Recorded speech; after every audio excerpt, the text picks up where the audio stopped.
The tricky thing with this is that it sort of relies on you having read the rest of, well, paragraph 2 in particular, because it tells you, what does it tell you in paragraph 2? Or paragraph 1 equally, about movement?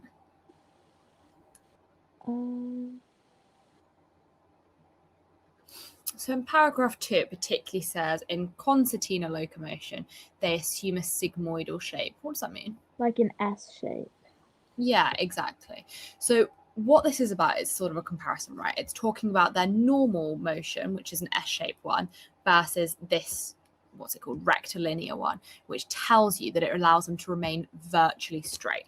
So what this question is asking us is, why would rectilinear motion be a specific advantage? So why might they need to use this instead of their normal method of traveling?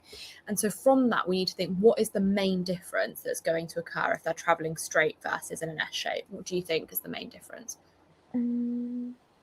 If they're traveling straight, would they be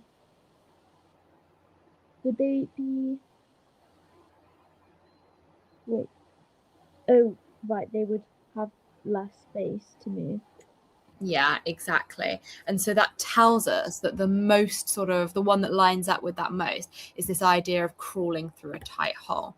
Now, this is easier with the comparison of having read the text before. It's slightly tricky because this is question 1 of 4, so you probably won't have read the whole chunk in that much detail.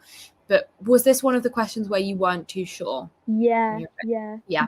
So I would move on briefly if you feel that you have time and you haven't spent too much time going over it already, and come back to it, because often if there's a question where you're not sure about, the more familiar you are with the text, the easier you're going to be able to answer that. And the more times you've done this process of like skimming, so on, the more familiar you will be, even if it doesn't feel like it.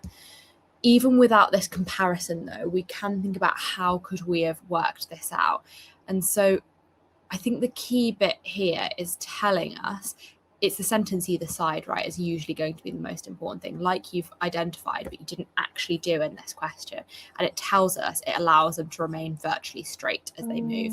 Okay, and if we look at all of these answers, I think, to be honest, the only one that would make sense as to why staying virtually straight would be useful is this crawling through a tight hole. Yeah. So if we think about like diving directly downwards to pursue aquatic prey, number one, we're talking about we're talking about snakes, which I don't think has, I can't remember if they talked about diving, but equally doesn't necessarily need them to be virtually straight. If anything, you'd want a bit of an arch. Yeah. Thinking about remaining completely still has nothing to do with being straight. You could be in any shape and be straight. And then moving carefully on a slippery surface. Actually, if you were to think, if you're going straight down versus if you're zigzagging, you're probably going to be more slippery. You're going to have less friction. Yeah. So again, you know all the techniques, but I think sometimes you don't put them into practice, which is normal when you're doing it. But it's just a case of like, sometimes it can get a bit overwhelming when you're not sure, and those tactics and those tips slip out your head a little bit. So just really honing on that sentence before and after. It won't always be there, but one, it's going to save you time to not have to look through the whole chunk, and two, often it's there. So just try and remember that that is often the most important part. You can also, like we sort of identified, think about, has there been any other information in the paragraph that could be, the previous paragraph that could be useful? But that's a bit tricky when you're dealing with question 1 or when you're in time pressure. Does that make sense? Yeah, that makes sense. Thank you. Cool.